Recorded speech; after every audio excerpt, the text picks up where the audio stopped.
Muslim re-education camps the way the Chinese wanted us to see them on a tightly controlled tour earlier this year. And we've seen glimpses from leaked videos like this one.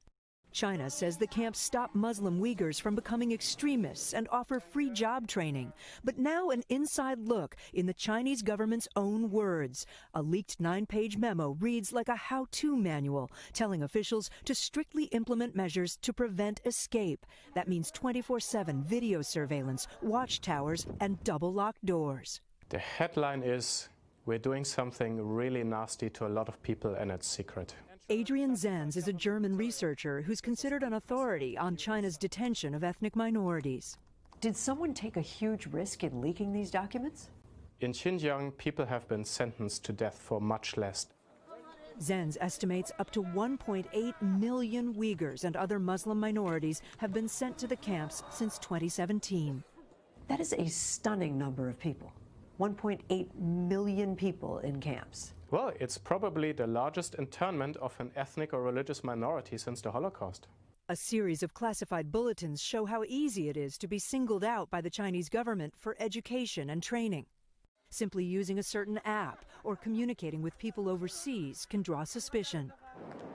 In 2017, Rushan Abbas, a Uyghur American, stopped calling her family in China to protect them.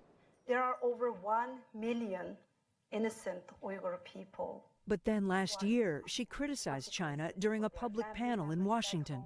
6 days after I talked, my sister and my aunt both got abducted on the same day as a retaliation for my activism.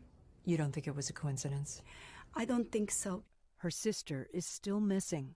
You literally don't know where she is? No, I don't. I don't even know if she's still alive or not.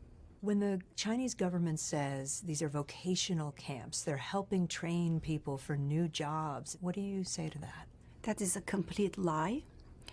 Many people in the camps are university professors, writers, poets. This is a story they don't want to get out. David Stilwell is the U.S. Assistant Secretary of State for East Asia and the Pacific. The Chinese government views this through the lens of terrorism. And they have said things like, well, the U.S. had a war on terror. That's what we're doing here.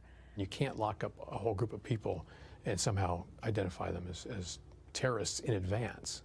A terror event on your own people to prevent terrorism, that doesn't make sense. If you could talk to your sister, what would you say to her now? I'm sorry. She's there because of me. But I want to tell her to stay strong. Stay strong and believe that she will be free, hopefully someday soon. In response to a request for comment on the documents, the Chinese embassy in the United Kingdom told our partner in the consortium, the Guardian newspaper, the personal freedom of the trainees is fully guaranteed. The U.S. recently imposed sanctions on some Chinese companies implicated in the surveillance of minorities in Xinjiang. There are more details about that program in the documents, and we'll have much more on that tomorrow morning on Today. Hey, NBC.